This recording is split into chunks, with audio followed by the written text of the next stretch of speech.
Thấy không?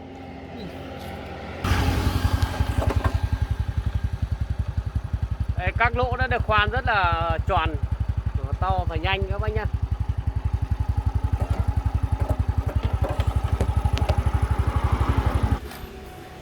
Và tất cả một bộ máy đó thì nó bao gồm có động máy khoan này, cần khoan dài 50 phân này và đầu mũi nhá.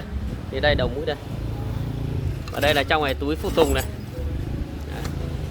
Và có giấy hướng dẫn sử dụng. Và bác nào muốn mua hàng thì liên hệ qua số điện thoại 0989 934 922.